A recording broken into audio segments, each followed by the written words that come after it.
Ladies and gentlemen, honorable members of the Congress of the Philippines, His Excellency Ferdinand R. Marcos Jr., President of the Republic of the Philippines.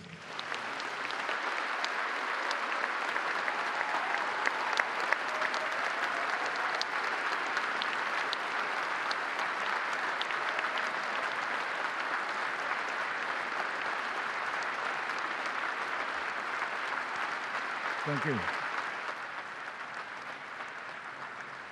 Thank you very much.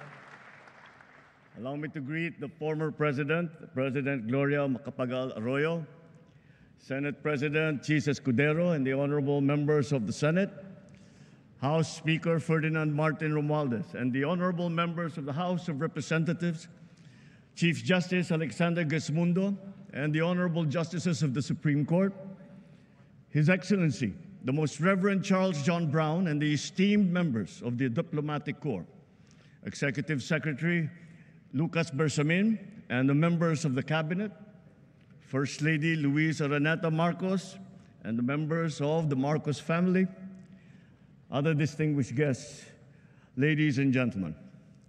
First of all, allow me to congratulate the newly elected and re-elected 12 senators and 314 district and party list representatives of Congress. Mga kababayan, magandang hapon po sa inyong lahat.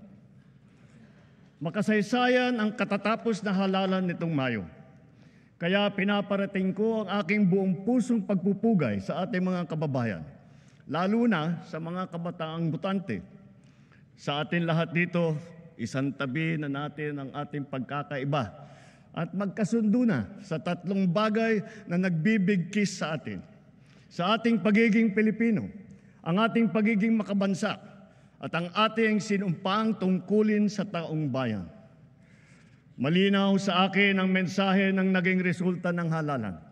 Bigo at dismayado ang mga tao sa pamahalaan, lalo na sa mga pangunahing serbisyo. Ang leksyon sa atin ay simple lamang. Kailangan pa natin mas lalong galingan. Kailangan pa natin mas lalong bilisan. Kung datos lang ang pag-uusapan, maganda ang ating ekonomiya, tumaas ang kumpiyansa ng mga negosyante. Bumaba ang inflation, dumami ang trabaho. Ngunit ang lahat ito ay palamuti lamang, walang saysay, kung ang ating kababayan naman ay hirap pa rin at nabibigatan sa kanilang buhay. Kaya sa huling 3 taon ng administrasyon, ibubuhos pa natin ang lahat-lahat, hindi lamang upang mapantayan, kundi mahigitan pa ang pagbibigay ginhawa sa ating mga kababayan.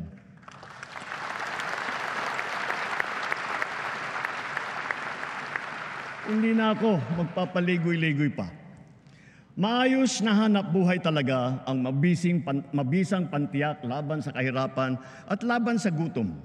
Dumarami ang mga nalilikhang hanap buhay sa ating bansa ngayon.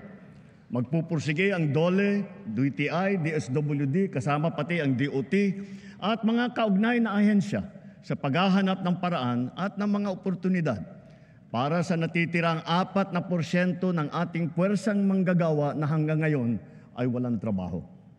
Ipagpapatuloy natin ang pagbibigay ng puhunan sa mas marami pang negosyante para makapagsimula ng maliit na negosyo o micro-enterprise sa mababang interes at walang kolateral.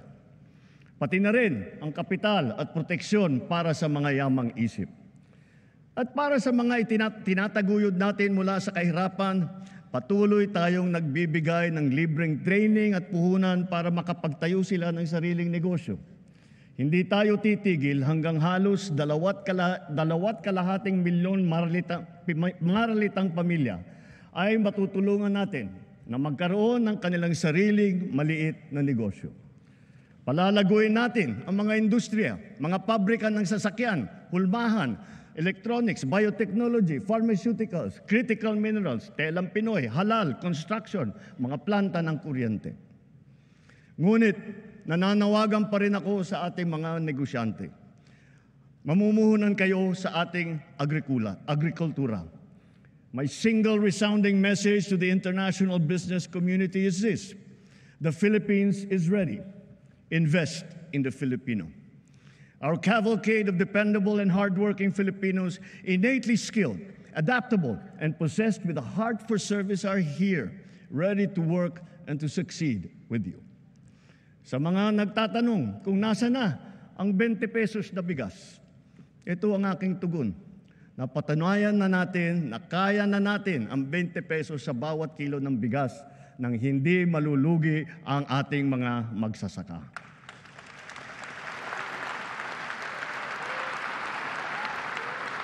Kamakailan naman ay matagumpay nating nailunsad ito sa Luzon, Visayas at Mindanao, kagaya sa San Juan, Pangasinan, Cavite, Occidental Mindoro, sa Cebu, sa Bacolod, sa Guimaras, Siquijor, Davao del Sur. At dahil sa ilalaan nating 113 bilyong piso upang palakasin ang mga programa ng DA, ilulunsad na natin ito sa buong bansa sa pamamagitan ng daan-daang kadiwa store at center sa iba't ibang lokal ng pamahalaan.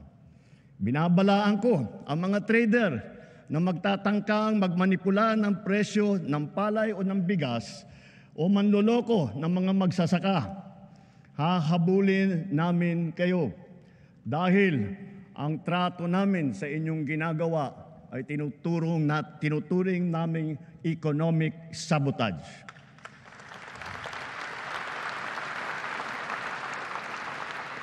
Bilang pangunahing solusyon sa mataas na presyo ng baboy, pinalalakas natin ang ating lokal na produksyon. Namimigay tayo ng mga biik at inahin. Nagpapatayo din tayo ng mga biosecured facilities upang lubos na pababain ang presyo ng karne. Nagsimula ng magbakuna labang sa ASF at palalawigin pa natin ito ng pagbabakuna sa lahat. Pinataas natin ang produksyon ng palay, mais, pinya, saging, mangga, kape, kakao, kalamansi, tubo, sibuyas, bawang at iba pang mga agricultural products. Mula nagsimula itong administrasyon, mahigit 8.5 milyong magsasaka at mangingisda ang nakatanggap ng tulong. Lalo pa natin paiigtingin ang mga programa ng pamahalaan para mas marami pa ang matutulungan. Libo-libong kilometro ng farm-to-market road na ang ginawa na at libo-libong kilometro pa ang pinapasinayaan. Libo-libong ektarya ng lupa ay nalagyan na ng patubig sa buong bansa at libo-libong ektarya pa ang patutubigan. Libo-libo ring makinarya at pasilidad ang ating binuksan at pinamigay para sa mga magsasaka at mangingisda.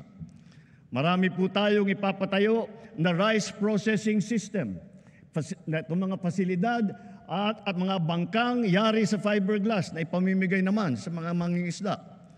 Lahat ng ito ay sumusuporta sa kanila mula paghahanda, sa pagpunla, pag-ani, pagbiyahe hanggang sa pagbenta. Milyong-milyong Pilipino ang umaasa sa puno ng niyog bilang pangunahing kabuhayan. Mula ngayong taon, hindi bababa sa 15 milyong hybrid at mataas na klaseng mga binhi ng niyog ang ating itatanim sa iba't ibang panig ng Pilipinas.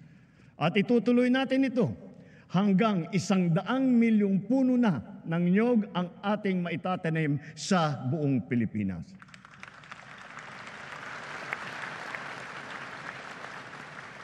At upang lubos na pasiglahin ang industriya ng niyog, hihilingin natin sa Kongreso na amyendahan ang Coconut Farmers and Industry Trust Fund Act para naman maging mas angkop sa mga pangangailangan ng ating mga magsasaka. Bahagi lamang ito na ginagawa nating malawakan pagpapalakas ng iba't iba pang mga industriya. Kasama dito ang industriya ng asin, pagproproseso, pag-export ng niyog. Sa tulong ng DOST, ginagamit natin ang mga magagandang dulot ng agham tulad ng mga nadiskubre at nagawa ng ating mga siyentipiko at inventor. Pati na rin ang mga modernong pamamaraan tulad ng mga bagong binhi, pataba, makinarya at estratehiya gaya ng intercropping at off-season technique. Naghihintay din sa ating kabataan ang mga kurso, programa at mga scholarship sa larangan ng agrikultura upang ito ay kanilang gawing hanapbuhay balang araw. at maipapagpatuloy ang marangal na kabuhayan ng kanilang mga magulang. At para sa susunod na ating salinlahi ng mga magsasaka, tiyak na magiging kanila na ng tuluyan ang lupang sinasaka nila.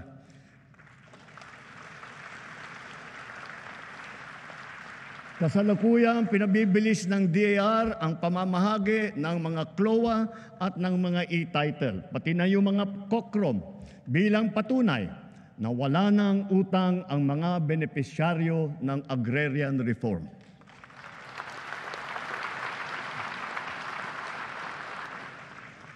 Bagaman dumarami ang ating mga planta ng kuryente sa buong bansa, lalo na ang mga bagong teknolohiya at malinis na enerhiya tulad ng solar, windmill, natural gas.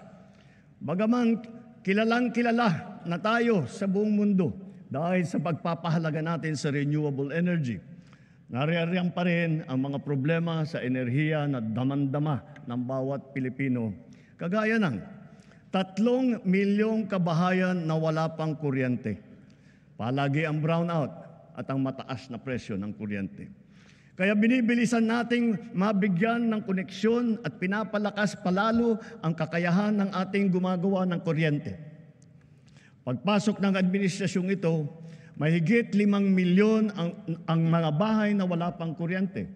Sa loob ng 3 taon, 2.5 milyong kabahayan ang ating nakabitan na may kuryente na sila. Sa susunod na 3 taon, halos 200 planta ang ating tatapusin.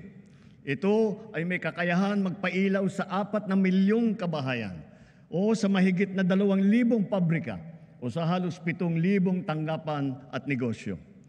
Hahabulin at tutuparin ng DOE at NEA ang natatakdang dami ng mga kabahayang makakabitan ng kuryente ngayong taon hanggang 2028, lalo na sa Quezon, sa Camarines Norte, sa Palawan, sa Masbate, sa Samar, sa Negros Occidental, sa Zamboanga del Sur.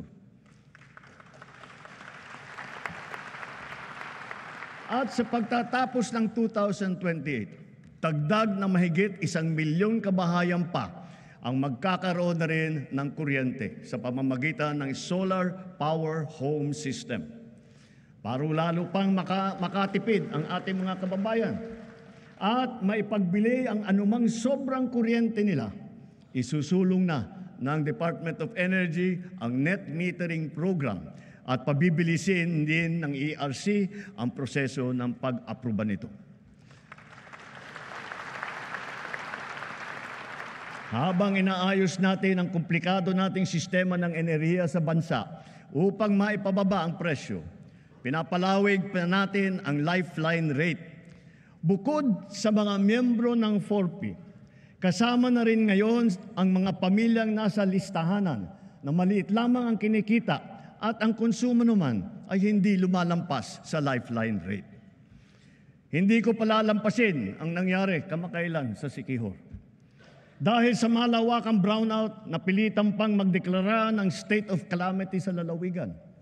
Naperwisyo nito ang mga taga roon, ang kanilang turismo, kanilang negosyo, ospital, sari-saring serbisyo. Sa ginawa nating investigasyon, ano yung ating natuklasan? Mga expired na permit, mga sirang generator na halatang napabayaan, kaya sunod-sunod na bumibigay, mabagal na aksyon at kawalan ng maayos na sistema ng pagbili ng krudo at ng mga pyesa. Ipinag-utos ko sa DOE, NEA at ERC na pabalikin sa normal ang serbisyo ng kuryente sa Siquijor bago matapos ang taon. Titiyakin namin na maitatag agad ang mga pasilidad para sa pangmatagalang lunas sa kanilang problema sa kuryente. Hindi na dapat ito maulit muli. Iimbestigahan ang naging kapabayaan nito at ang iba pang mga katulad na kaso sa buong bansa. Dapat nilang ayusin ang pamamahala ng mga kumpanya ng kuryente at ipag-utos ang pag-refund kung kinakailangan. Tulad ng pagkain, nakasalalay ang buhay natin sa tubig. Marami tayong mga malalaking proyekto na nakalakat-latag para sa butihing supply at malinis na tubig sa buong bansa. Meron din tayo mga makabagong sistema upang salayin ang tubig at gawin itong malinis para mainom, lalo na para doon sa mga taga-isla. Ganun pa man, marami kaming natatanggap na reklamo na hindi man lang daw umaabot ang tubig sa kanilang mga gripo. Sa lawak ng reklamo, lampas 6 na milyong consumer sa buong bansa ang kasalukuyang naapektuhan. Nakita ko na ang report. Kaya't ginagawa ng LUA ngayon ang mga mabisang hakbang laban sa palpak na serbisyo ng mga water district at kanilang mga joint venture partners.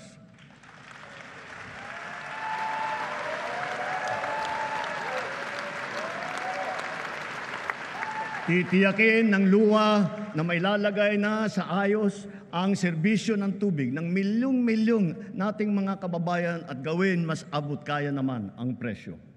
Higit sa lahat, titiyakin natin mapapanagot ang mga nagpabaya at nagkulang sa mahalagang serbisyong publiko na ito.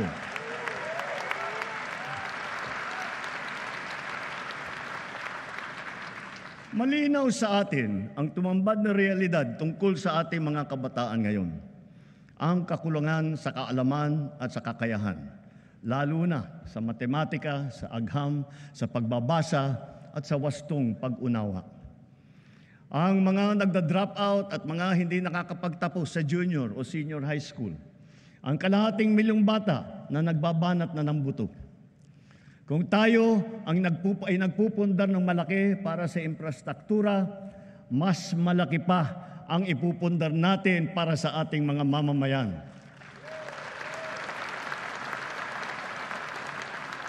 Ito ang pangunahing polisiya natin hanggang matapos ang administrasyon. Puspusan nating inaayos at pinapaganda ang ating sistema ng edukasyon. Sa lahat ng mga pinahahalagahan ng administrasyon, ito pa rin ang nasa rurok. Ngayong taon, sinimulan na natin ang Academic Recovery and Accessible Learning o ARAL program. At pinalalakas din natin ang Early Childhood Care and Development na hango. Ito ay hango sa dalawang mahahalagang batas na ipinasa ninyo dito sa Kongreso. Maraming mag-aaral ang nakakaranas ng bullying o kaya ay nagde-depress. Binabantayan din natin ang mental health ng ating kabataan.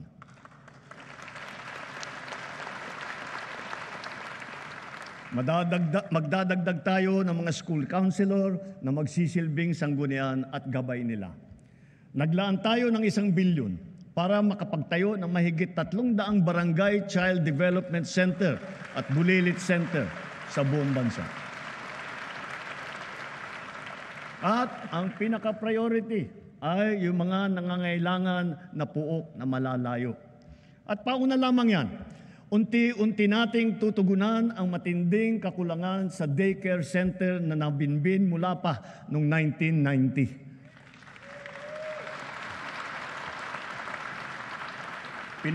Pinaspasan na natin ang pagpabakuna ng mga bata. Sa DOH, kumpletuhin na natin ang bakuna para matapos na sa lalong madaling panahon na kumpleto na lahat ng ating mga anak ay nabakunahan na. Sa ilalim naman ng bagong lunsad na Yakap Caravan, matitignan na ang kondisyon ng kalusugan hindi lamang ng mga mag-aaral, kung hindi pati na ang mga guro. Mabibigyan sila ng libreng medical check-up, libreng lab test tulad ng cancer screening at libre na gamot.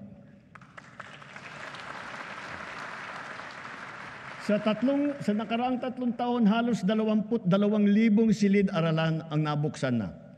Hihigitan pa natin ito dahil talagang nakakaawa ang ating mga mag-aaral.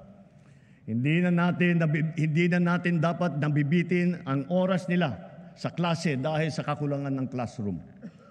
Katuwang ng pribadong sektor, sisikapin nating madadagdagan pa ng 40,000 silid-aralan bago matapos itong administrasyon.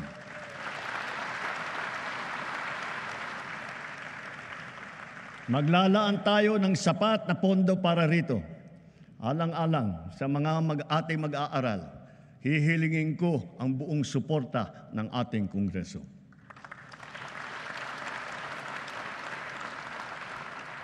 Naging matagumpay ang isinagawang tutoring at remedial program para sa mga mag-aaral nitong nakalipas na taon at nitong summer break. Palalawakin pa natin ito. At maraming salamat sa mga guro at lalo na sa mga ate at kuya na nag-volunteer na tinulungan ang mga maliliit para mas maganda ang resulta nila sa kanilang eskwela. Sa DOLE at sa DSWD, ipagpatuloy pa ninyo ang mga ganitong klaseng internship at pre-employment program para sa ating estudyante sa kolehiyo. Malaking tulong ito sa kanila habang sila ay nag-aaral. Malaking tulong ito sa bansa. Ngayon, nagdaratingan na ang mga laptop na laan para sa bawat guro sa public school.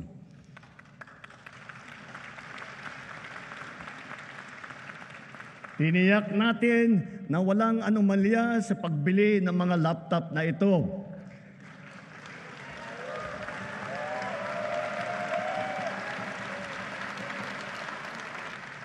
Nakahanda na ang mga high-tech at digital na mga materyales, mga smart TV, libreng Wi-Fi at libreng load sa bayanihan SIM card. Dahil dito, handa na rin ang ating mga estudyante para makasabay sa makabagong paraan ng pag-aaral sa makabagong mundo. Ang pinakamahalaga sa sistema ng edukasyon ay ang ating mga mahal na guro. Asahan po ninyo na hindi gagawing sukatan ng galing ninyo o ng performance ninyo ang dami lamang ng estudyante na inyong ipinapasa, kundi ang dami ng mag-aaral na inyong pinapahusay at pinapataas ang ambisyon sa buhay.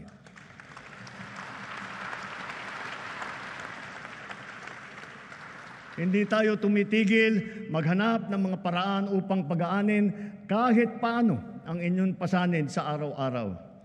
Nagdagdag tayo ng 60,000 teaching item at nakapagbigay pa ng trabaho para sa ating mga lisensyadong guro.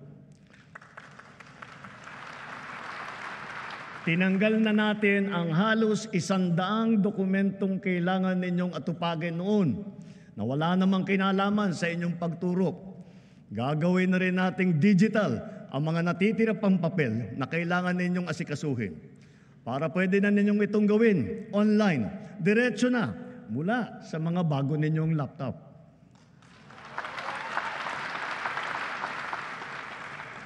At ngayong school year na ito, makakatanggap na kayo ng kabayaran para sa inyong teaching overload at para sa inyong overtime.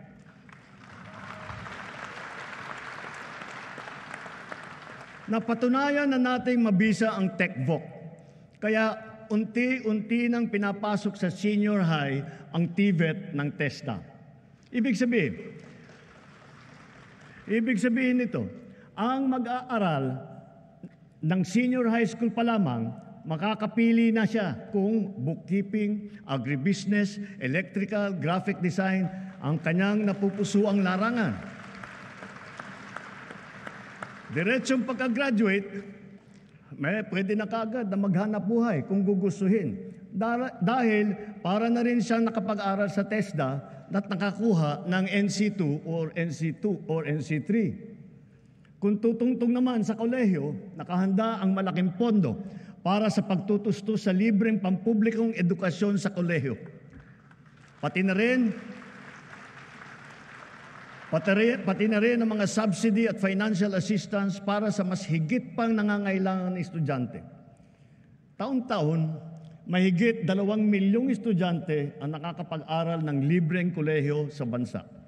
Mula umpisa ng administrasyong ito, dinagdagan pa natin ng 260,000 estudyante ang nakinabang dito.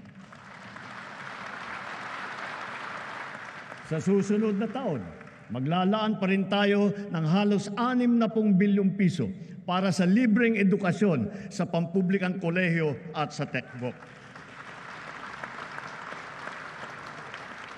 Dumami din ang nabigyan ng scholarship sa TESDA. Nito lamang 2024, higit pa sa 200,000 ang nadagdag sa mga scholarship ng textbook. Sa mga kasama naman sa listahan ng NAT4P, itong susunod na 3 taon, bibigyan natin ng mataas na prioridad ang mga anak ninyong tutungtong sa kolehiyo. Kitang-kita natin ang bunga ng mga programang ito. Napakataas ngayon ng bilang ng kabataan nating pumapasok sa kolehiyo o sa TESDA. Pilipinas na ang pumapangalawa sa buong ASEAN sa dami ng mga kabataan pumapasok sa kolehiyo at sa textbook. Mas marami na rin ang nakakapagtapos. Kaya mga magulang, sulitin na ninyo ang mga pagkakataong ito. Dahil hangad natin na sa lalong madaling panahon, ang bawat isang pamilya ay may anak na nakapagtapos ng kolehiyo o sa TESDA.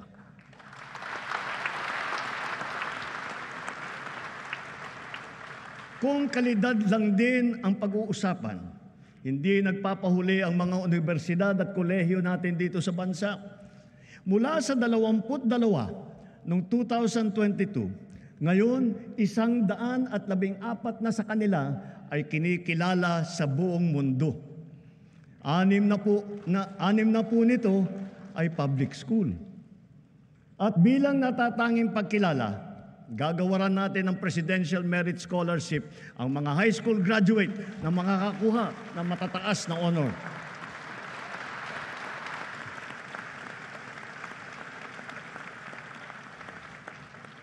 Walang humpay nating ipinapatupad ang mga programa sa pagsusugpo sa kahirapan at patungkol sa kalusugan at nutrisyon ng mamamayan. Tuloy-tuloy pa rin ang ating programang 4Ps. Hangad din natin na amyendahan ang batas ng 4Ps upang matiyak na talagang sapat ang panahon para maitaguyod ang kanilang paghihirap. Maitaguyod sila ang mga mahihirap. Mula nang nagsimula itong administrasyon, mahigit 5 milyong kabahayan ang nagbenepisyo sa conditional cash grant ng 4P. Mas maganda pa ang balita na sa 3 taon, halos 1.2 milyong pamilya ang gumanda na ang buhay. Kaya nakakapag-graduate na sa program ng 4Ps. Batid natin lahat ang mga kababayan natin na namumuhay sa lansangan. Sila ang pinakanangangailangan ng tulong ng pamahalaan. Sa ating mga LGU, hanapin ninyong lahat na ipasok silang lahat sa 4Ps at sa iba pang mga programa ng DSWD para naman maitaguyod natin sila at magsimula na ang kanilang paglakbay tungo sa pag-unlad ng kanilang buhay.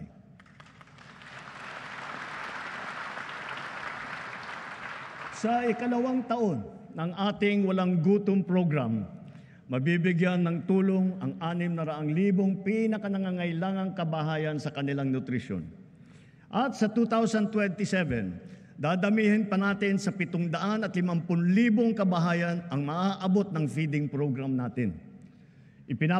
Pinapagpatuloy ng DSWD at ng DepEd ang feeding program nila para sa mga daycare center sa pampublikong paaralan at nakapagbigay ng masustansyang pagkain at gatas sa mahigit 3.2 milyong mag-aaral sa buong bansa.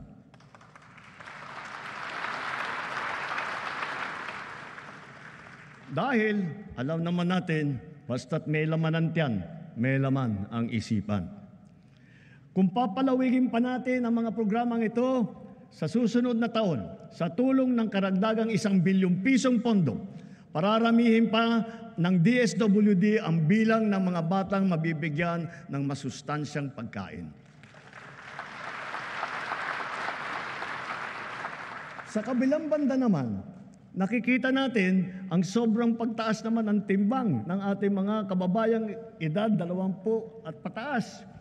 Kaya sikapin nating maging mas aktibo ang ating pamumuhay araw-araw.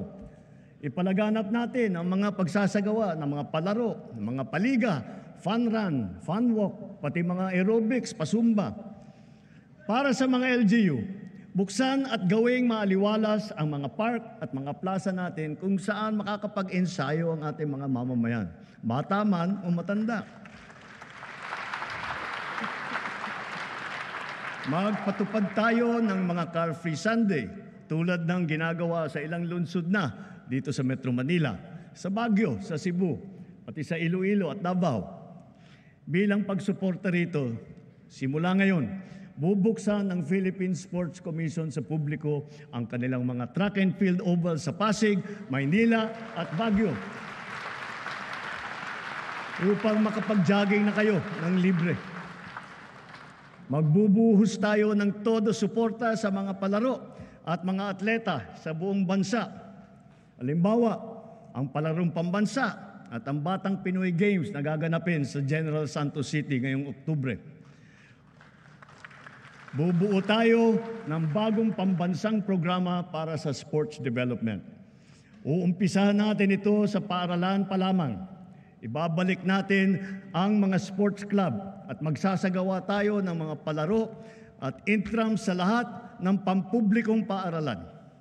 Naririyan na ang ating Philippine Sports Commission at saka ang PAGCOR upang tiyakin ang patuloy na pagtaguyod at pagsuporta sa ating mga programang pampalakasan ng mga atleta sa buong bansa.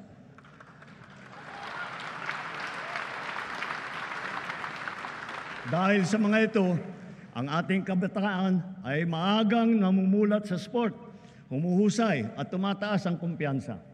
Sumusunod sila sa yapak ng ating mga kampyon at world-class na athlete tulad ni Senator Manny Pacquiao, ni Heidelin Diaz, ni Kaloy Yulo, Ira Villegas, Nesty Petesio, EJ Obiena, Alex Ayala, ang Paralympian natin na sina Gerald Mangliwan, Sandy Asusano, Angel May Otom at Ernie Gawilan.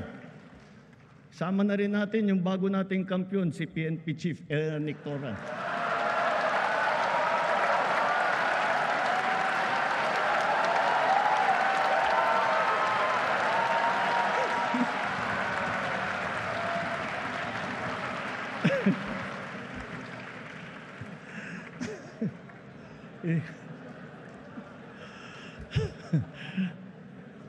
Gulat si Chief PNP. At siyempre, pati pa ang ating kampyon sa Asian Winter Games, Philippine Men's Curling Team. Akalain mo nga naman, walang winter dito sa Pilipinas.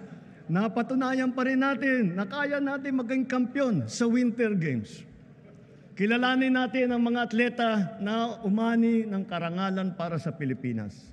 Hindi lamang sila nakapaghatid ng kasiyahan sa buong sambayanan, pinalakas pa nila ang ating pagmamahal sa bayan at lalo pang pinatingkad ang dangal ng bawat Pilipino.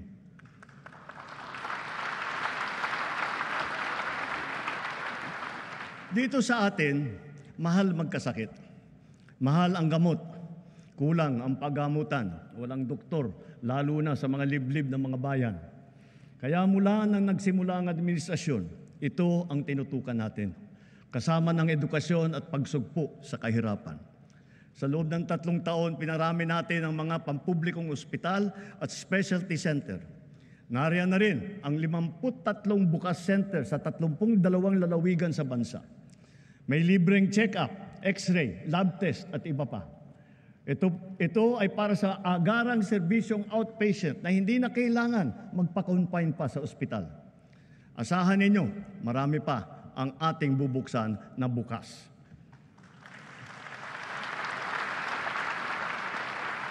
At nasisiyahan ako nang makapag-report na sa kauna-unahang pagkakataon, ang bawat bayan po sa Pilipinas ngayon ay may doktor. Mayroon ng magiging tagapag-alaga. Mayroon ng tagapag-alaga ng kalusugan ng mamamayan sa inyong lugar. Lahat po tayo ay miyembro ng PhilHealth. Pinataas at pinaganda na rin natin ang mga benepisyo, lalo na para sa mga karamdaman na laganap dito sa ating bansa. Kapag kayo po o ang inyong kapamilya ay may sakit sa puso, huwag po kayong mag-alala. Covered na po sa PhilHealth ang pagpapagamot ninyo para sa atake sa puso, sa open heart surgery, heart valve repair o sa replacement. At may Cancer Assistance Fund po tayo. Pandagdag para sa pagpapagamot ng mga cancer patient natin. May pondo rin para sa bakuna laban sa human papillomavirus na nagiging sanhi ng maraming klase na cancer. Para naman sa ibang klase na cancer na hindi sakop ng PhilHealth, meron po din tayong nilaang 1 bilyon at 700 milyong piso para pambili ng mga kinakailangang gamot para sa ating mga pasyente.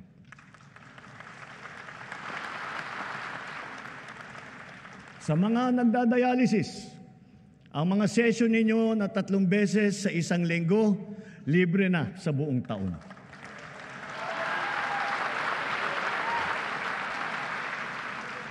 Libre na rin po pati ang mga kinakailangang mga gamot. Kung kakailanganin man ng kidney transplant, inakyat na natin ang limit hanggang 2,100,000 piso mula sa dating 600,000 piso.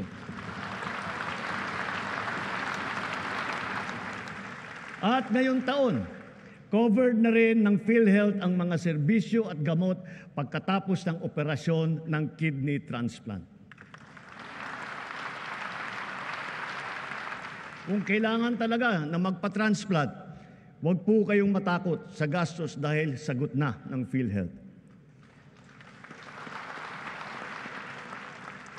At kung magkakasakit na malubhang dengue ang inyong anak, itinaas po natin sa 47,000 piso ang sagot ng PhilHealth. Ang pagtatanggal ng katarata ay inakyat na rin ang limit sa 187,000 na piso mula 16,000 piso.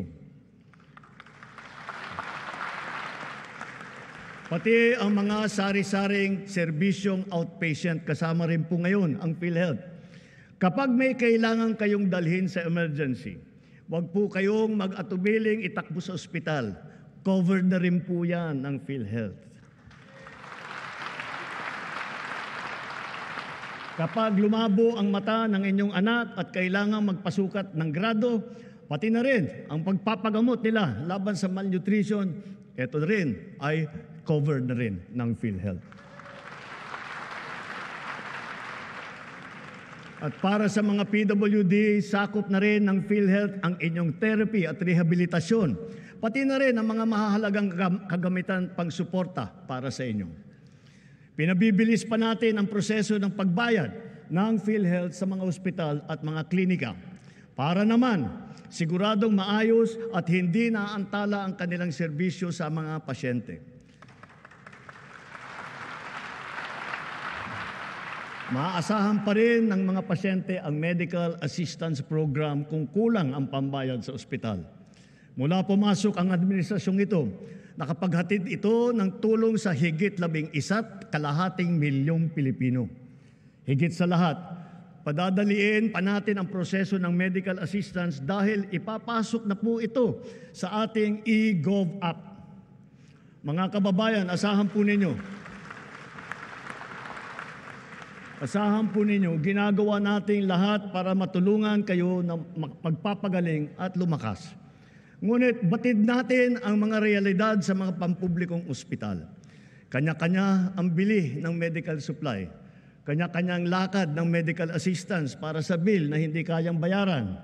Kaya sa lahat ng aking binanggit na mga haligi na itaguyod na natin, ang bahaging sasagutin ng PhilHealth, ang sari-saring pondo na pamahalaan para sa medical assistance kagaya ng MAIP, PCSO at PAGCOR, at ang karagdagang pondo na ibibigay pa natin sa mga DOH hospital, areglado na ang lahat sa ospital pa lang. Wala nang kailangang pang puntahan o lapitan pa. Ito po, itinuloy na po natin ang zero balance billing. Libre po.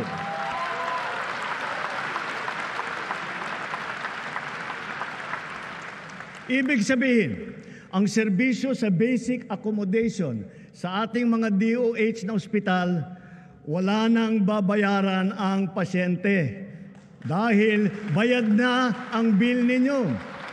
Uulitin ko, wala nang kailangan bayaran ng pasyente basta sa DOH ospital dahil bayad na po ang bill ninyo.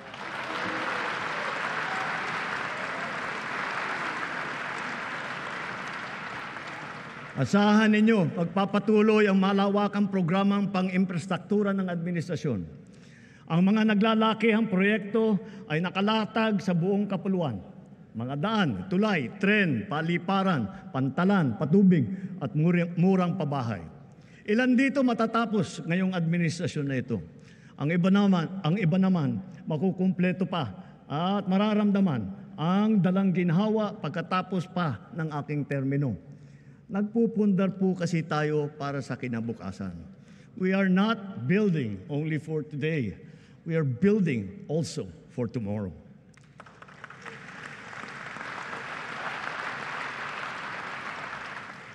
Habang ginagawa ang ating mga tren tulad ng North-South Commuter Railway at ang ating mga subway, patuloy din ang pagpapaganda natin sa serbisyo ng MRT at saka LRT.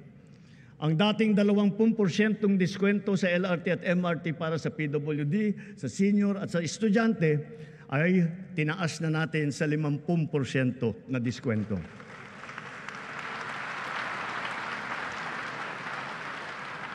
Mayroon na po tayong 1+3, Pamilya Pass. Ito ay tuwing linggo para naman may konti pang matitipid ang pamilya sa kanilang pamamasyal at sa kanilang pagsimba. Ang tinatawag na dalyan ng mga tren na binili noong pang 2014 at hindi pa nagamit ay sinimulan na nating mapaganda at mapatakbo sa MRT. Halos 50 dagdag ng karwahe ang natenga ng 10 taon. Sayang yung pera, sayang yung isang buong dekada. Pero ngayon, naayos na natin. Ang 3 bagon ay nagagamit na ngayon. Asahan ninyo, ang ilan sa 45 ay magagamit na rin natin bago matapos ang taong ito. At ang iba pa ay susunod sa susunod na mga taon. Magtatanong ako sa iba sa inyo, naalala pa ba ninyo yung tinatawag nating love bus? Ito yung popular na pampublikong bus sa Metro Manila na sinimulan noong 1970s. Ngayon, hindi lang natin ibabalik ang love bus, gagawin pa natin itong libre.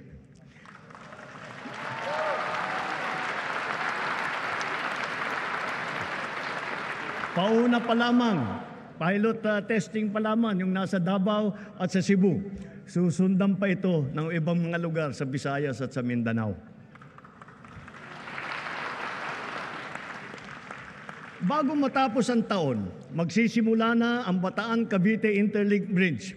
Ang tulay na ito ay 32 kilometro ang haba na tumatawid na ang Manila Bay. Sabit. Kung ang biyahe ngayon mula Mariveles hanggang Naik ay umaabot ng 5 oras, balang araw ito ay magiging 45 minuto na lamang.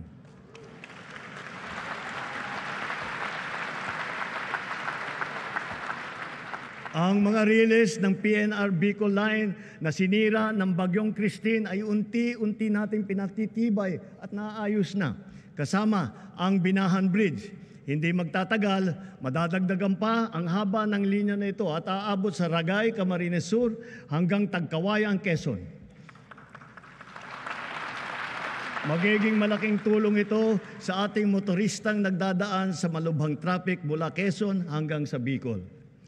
Sa 2026, inaasahang magbubukas na sa motorista ang bahagi ng extension ng SLEX mula Santa Tomas, Batangas hanggang Chaong, Quezon. Kapag natapos itong buong proyekto, ang dating 4 na oras na biyahe, magiging 1 oras na lang. Kaya inaatasan ko ang DOTR at DPWH na bantayang mabuti ang mga proyekto sa kahabaan ng Quezon patulak ng Bicol at tiyakin tama ang kalidad, matibay at nasa takdang oras ang pagtatapos.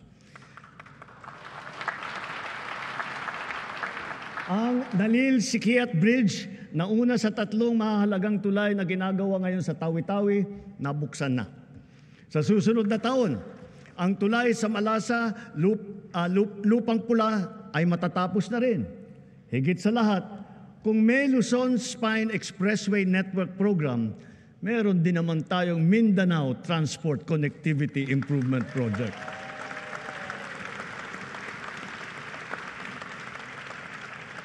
Sa proyektong ito, aayusin natin ang mga pangunahing daan na nag-uugnay sa Cagayan de Oro, sa Davao, General Santos na may haba na 428 kilometro.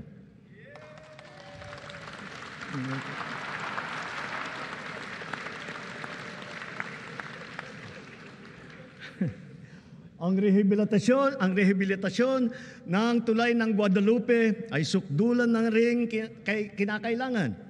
Nasa Senado pa ako. Pinag-uusapan na ito. Hindi ko papayagan tumuwid pa ito sa susunod na administrasyon. Kaligtasan na ng publiko ang nakataya. Hindi po isasara ang Guadalupe Bridge. Gagawa muna tayo ng detour bridge sa magkabilang gilid bilang pansamantalaang daanan.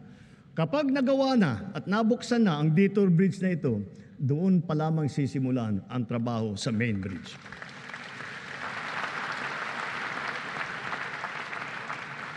At sa kabila ng mga higanteng tulay na ito, huwag natin kaliligtaan ang mga hanging bridge sa iba't ibang lugar sa ating bansa. Mahalaga ang mga ito sa pang-araw-araw na buhay ng publiko, lalo na yung mga guro at ang ating mga estudyante. Ilan ang nababalitaan kong insidente na pagbagsak ng mga tulay na ganito. Halimbawa, yung nangyari sa Midsalip, Zamboanga del Sur at sa iba pang mga lugar. Kawawa naman ang mga kababayan natin walang kamalay-malay na nabiktima at nasasaktan. Napawang mga batang mag-aaral at kanilang mga guro. Sa DILG, DPWH at OPAPRO, buntahan ninyong lahat ng mga ito at suriing mabuti ang kondisyon. Sa tulong ng pamana at iba pang mga programa, ayusin at kumpunihin nating agad lahat sila. Sa mga proyekto, hindi natin papayagan at palalampasin ang mga katiwalian sa pangangasiwa. Ang kapalpakan sa pagdisenyo at sa pagkakagawa, ang mababang kalidad at marupok na materyales, ang pagkaantala ng proyekto, at ang kapabayaan sa tamang pagmentina at pagkumpuni. Halimbawa, sa Kabagan, Santa Maria Bridge na sa Isabela, sinimulan noong 2014, ginastusan ng taong bayan ng 1 bilyon. 10 taon tinayo. Nung binuksan, ilang araw pa lang, giba na agad. Napakamahal. Ang tagal ginawa. Ang bilis na sira. San Juanico Bridge naman, 50 taon na nakatayo pa rin hanggang ngayon. Ganun siya katibay. Ngunit nakaligtaan naman ang wastong pagmentina at pagkumpuni sa pagdaan ng mga dekada. Nalagay patuloy sa panganib ang publiko. Hindi po dapat ganito. Sa Build Better More, hindi ang kapakanan, higit ang kapakanan at kaligtasan ng mamamayan ang napakamahalaga. At ang mga proyekto, tama dapat ang disenyo.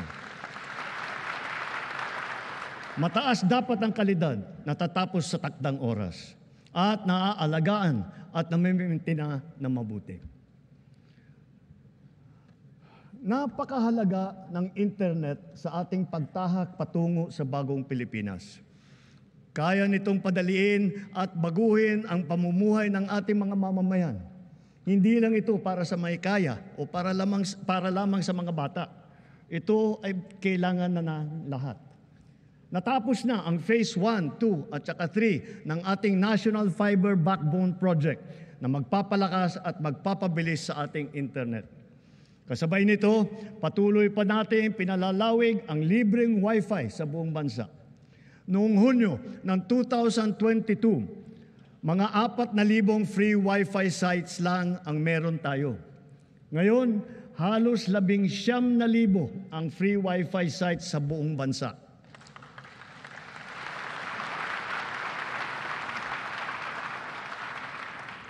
Ngayong taon din, nagsimula na tayong mambigay ng mahigit 1 milyon na SIM card na may libreng data para sa ating mga eskwelahan, lalo na sa mga nasa liblib na puok. At dahil pag pinaganda at pinabilis natin, dadami pa ang mga bagong tore at cell site sa mga gida. Ngunit kulang pa rin ang mga ito. Halos 12,000 pampublikong paaralan pa ang walang internet. Kaya sinusiguro ng DICT at ng DepEd na bago matapos ang taong ito, magkakaroon na ng koneksyon ng internet ang lahat ng pampublikong paaralan.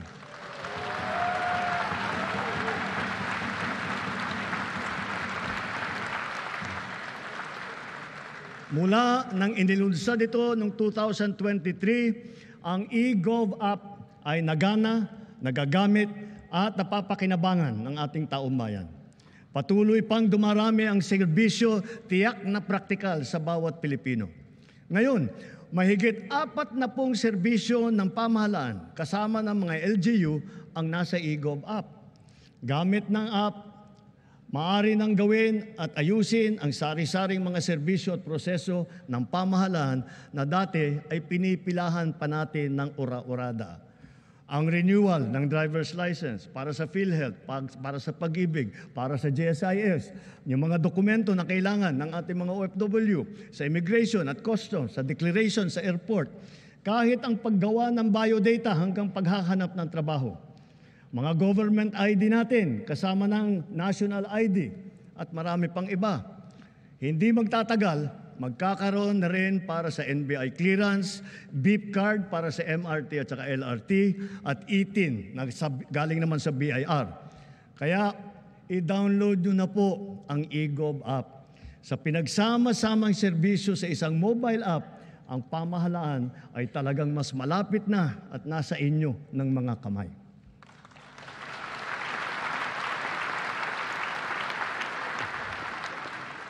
Sa LTO, alam kong tapos nyo ang paghahabol sa paggawa ng mga plaka ng motor na nabinbin mula pa noong 2014. 11 taon. Mula ngayon, gawin ninyo ang lahat na makakaya upang hindi na uli magkaroon ng backlog sa plaka. Dahil kailangan bumawi sa publiko, tiyakin din ninyo na may lalabas na ang rehistro at ang plaka ng bagong sasakyan sa loob ng naipangako ninyong 3 araw.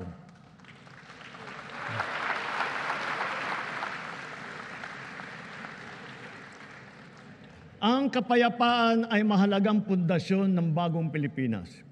Kaya pinapatatag natin ito kasabay ng ating pag-unlad. Patuloy tayo sa pagpapatibay ng ating kapulisan at sandatahang lakas. Ang mga armamento, sasakyan, pandigma at sandata ng ating kapulisan at sandatahang lakas ay patuloy na dadagdagan, angkop sa layuning modernisasyon at komprehensibong pagtanggol ng ating kapuluan. Ang libo-libong mga nag-alsa dati laban sa pamahalaan, nagbagong buhay na at nagbabalik loob na. Tinataguyod natin kasama ang kanilang pamilya. Katuwang ang pribadong sektor, pinapaunlad din natin ang kanilang pamayanan at naglalatag tayo ng mga daan, patubig at marangal na hanap buhay. Bukod sa programang panghanap buhay, nagpagawa tayo ng mga health station, mga silid-aralan, mga water system, street light, na ngayon napapakinabangan ng mahigit 13 milyong Pilipino na ngayon ligtas na mula sa kaguluhan.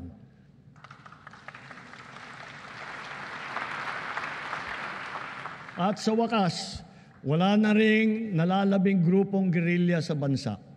Titiyakin ng pamahalaan na wala nang mabubuo muli.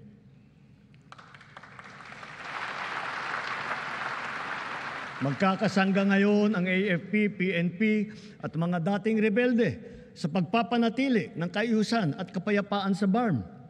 Kaya naman, ang lipunan natin ngayon ay mas mapayapa, mas mapangalaga rin sa karapatang pantao, anuman ang edad, kasarian, kondisyon o pangkat.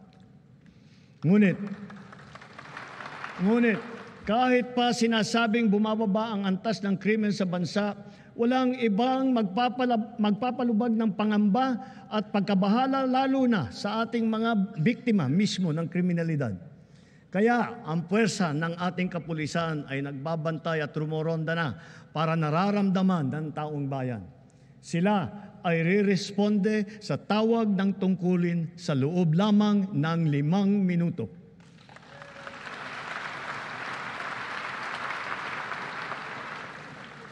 Nagtutulungan ang buong pamahalaan para lutasin ang mga kaso ng mga nawawala dahil sa walang pakundangang kagagawan ng mga sindikato sa likod ng madilim na mundo ng mga sabungan. Hahabulin at pananagutin natin ang mga utak at mga sangkot, sibilyan man o opisyal.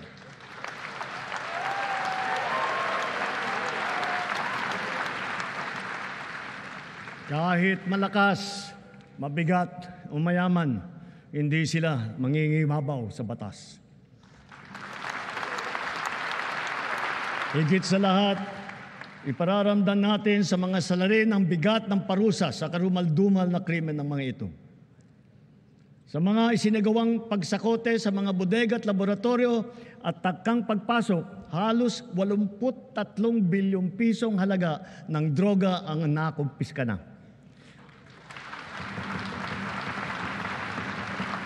Kamakailan lamang, may mga malalaking kargamento na nagkakahalaga ng bilyon-bilyon na nasabat natin sa Zambales, sa Pangasinan, sa Cagayan, Tondo, Muntinlupa, Ilocos Sur, Ilocos Norte, Cebu, Batangas, Rizal at Cavite. Noong isang buwan, personal kong sinaksihan ang pagsira ng halos 1.5 tonelada ng shabu at iba't ibang klase pa ng illegal na droga. Sa lahat ng mga operasyon na ito, mahigit 153,000 ang naaresto. Mahigit 9,000 at 600 sa kanila ay high-value target. Ang pinakamasaklap, mahigit 677 sa kanila ay kawani ng pamahalaan. Mahigit 100 ay halal na opisyal. Mahigit 50 ay pulis. Sa 3 taon lamang, halos mapantayan na ang kabuuang huli nung nakaraang administrasyon.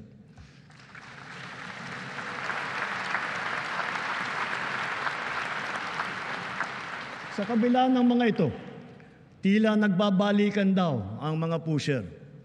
Kaya patuloy ang ating mga operasyon laban sa mga drug dealer, sila man ay big time o small time.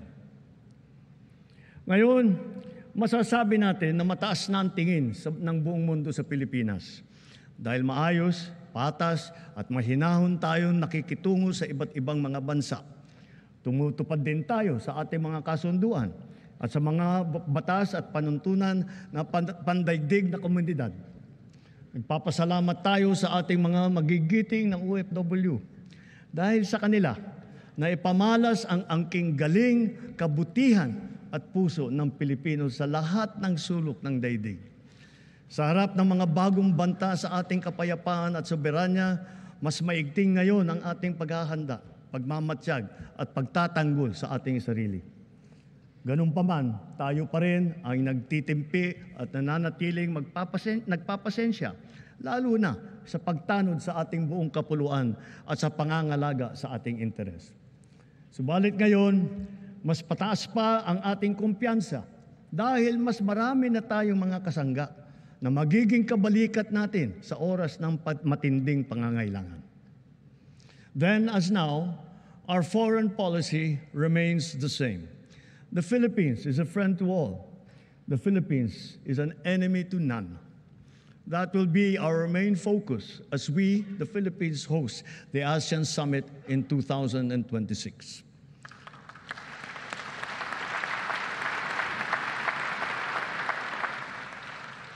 Para sa ating mga Pilipino, malayo man, malapit din, kasing sidhi ang paglingap natin sa ating mga kababayang nasa ibang bansa, lalo na ang nasa panganib at nagdadaan sa matinding pagsubok. Hindi po biro at sadyang mapanganib ang hanap buhay ng ating tripulante. Ang trahedya na sinapit nila sa kamay ng mga rebeldeng Houthi ay isang halimbawa. Matapos ang mahigit 4 na araw, ang mga kababayan nating nang binihag ng rebelding Houthi ay pinalaya na rin, dala ng ating pakikipagtulungan sa Sultanate of Oman. Gayon din, dahil sa ating masigasig ng pakikipag-ugnayan, sa loob ng 3 taon, nagawaran ng kapatawaran ang mahigit 600 kababayan nating nahatulan dahil sa sari-saring paglabag sa batas sa ibang bansa, lalo na sa UAE, sa Qatar, sa Bahrain, at sa iba pa. And so, for their crucial and most beneficent sovereign intervention, I personally convey the entire nation's sincerest gratitude to the Sultanate of Oman, the United Arab Emirates, the State of Qatar, the Kingdom of Bahrain, the State of Kuwait, and to all the leaders of various countries that have granted clemency and have shown kindness to our beleaguered compatriots.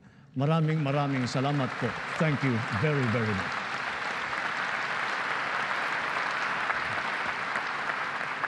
Masigasig din ang ating paghahanda at pagmamatyag laban sa banta ng sakuna at kalamidad, lalo na sa bagong normal at nagbabagong klima na nagbubugso na panahon. Ngayong Hulyo, 4 na bagyo na ang dumaan sa atin. Sabi ng Pag-asa, mga 12 pa ang nagbabantang papasok sa bansa hanggang Disyembre. Sa 24 nating aktibong bulkan sa bansa, 4 ang kasalukuyang nag-aalboroto, lalo na ang Kanloon sa Negros. Hindi tayo dapat tumigil sa ating mga ginagawang paghahanda dahil ang banta ay patuloy na naririyan. Dapat ay maging likas at automatic na ang mga wastong gawi sa tuwing may sakuna. Dahil sunod-sunod ang mga sakuna. Lalo na ang bagyo, mahalagang itanim ang prinsipyo na continuous improvement kung saan tayo ay natututo sa palaging humuhusay at sa bawat karanasan. Nareremedyohan kung saan tayo nagkulang at saan natin dapat galingan pa. Kasama ng mga mahalagang infrastruktura, dadagdagan pa natin ang mga makabagong evacuation center ng ating naipatayo na. Hindi na dapat pang gamitin bilang evacuation center ang ating mga paaralan.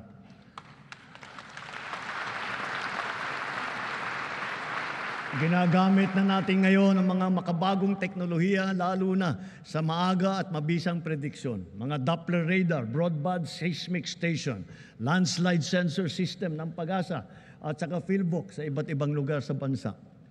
Sa epektibong pagsasaklolo, nakakatulong ang mga mobile command and control vehicle ng DOST na ipinamahagi natin sa 11 LGU sa buong bansa.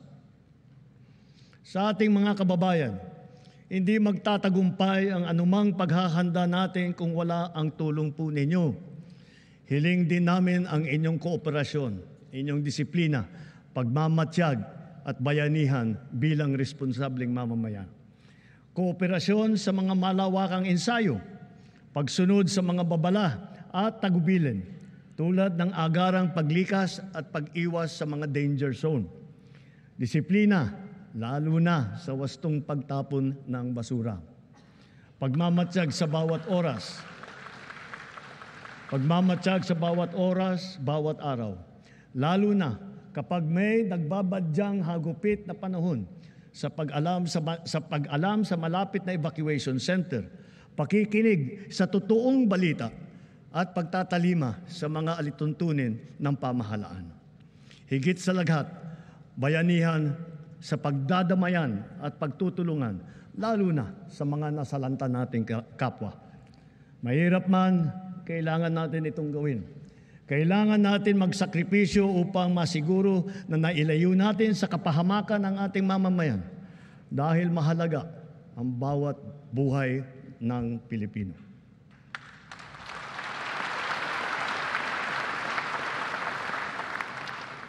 Kamakailan lamang, nag-inspeksyon ako sa naging epekto ng habagat ng bagyong Krising, Dante at Emong.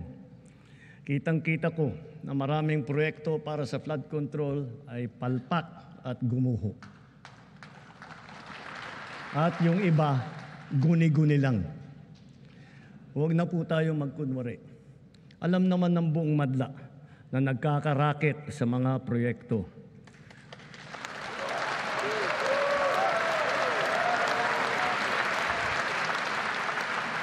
Mga kickback, mga initiative, errata, SOP, for the boys.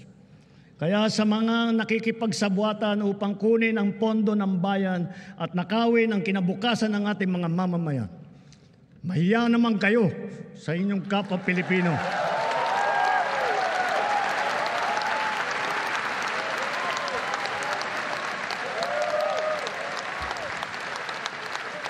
Mahiya naman kayo sa mga kabahayan nating naanod o nalubog sa mga pagbaha.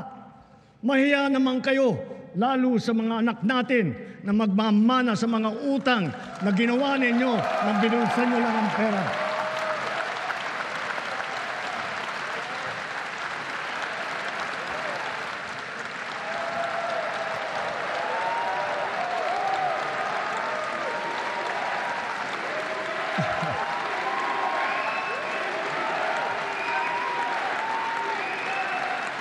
Para hindi na maulit, so that this will not happen again.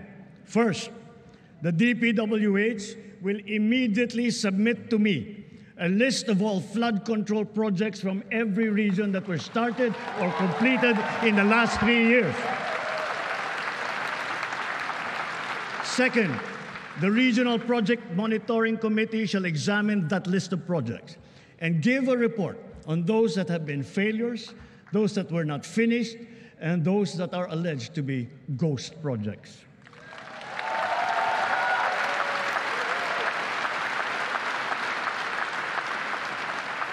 And third, we will publish this list.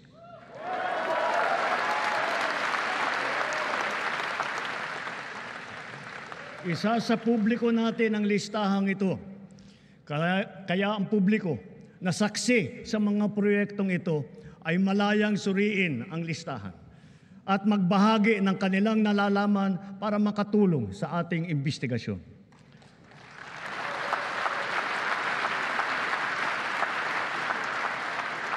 At the same time, there will be an audit and performance review regarding these projects to check, to make sure, and to know how your money was spent.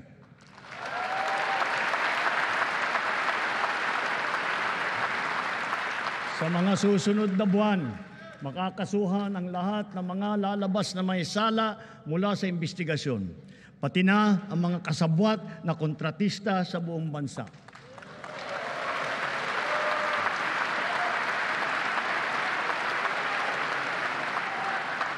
Kailangan malaman ng taong bayan ang buong katotohanan. Kailangang may managot sa naging matinding pinsala at katiwalian.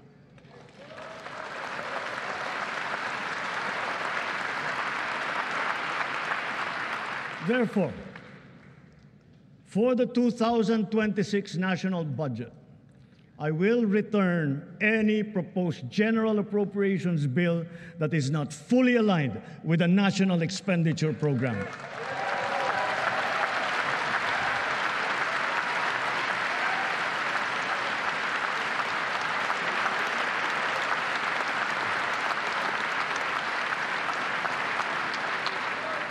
And further, I am willing to do this even if we end up with a reenacted budget. Hindi ko aaprubahan ang kahit anong budget na hindi alinsunod sa plano ng gobyerno para sa sambayanang Pilipino. Mga kababayan, sa paghantong natin sa kalahati ng termino ng administrasyon, susuong tayo sa susunod na 3 taon.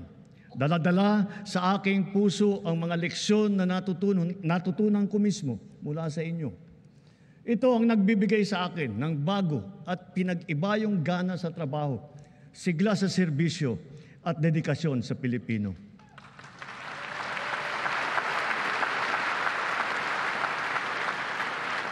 Huwag nating hayaang malihis ang ating pagtuon at pagtahak sa landas ng kaunlaran dahil nasa abot tanaw na natin ito.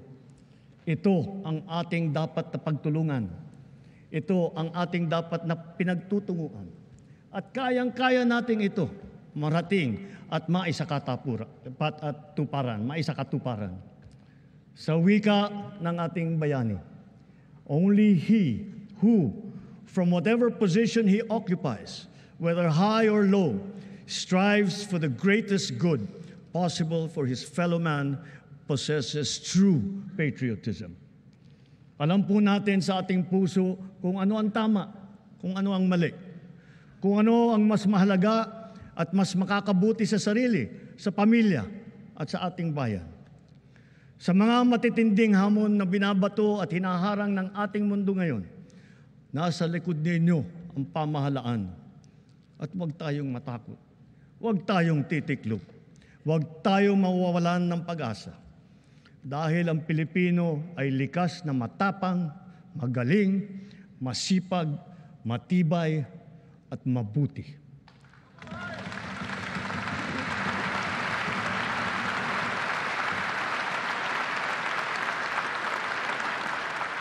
Mga kababayan, tayo ito.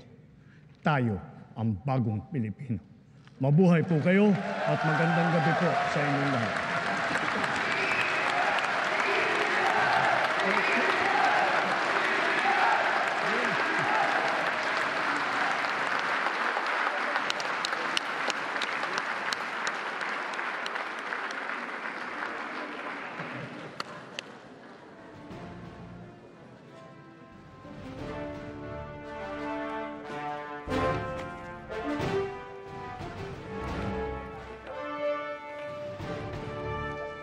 On the part of the Senate, the joint session is hereby adjourned. On the part of the House of Representatives, the joint session is adjourned.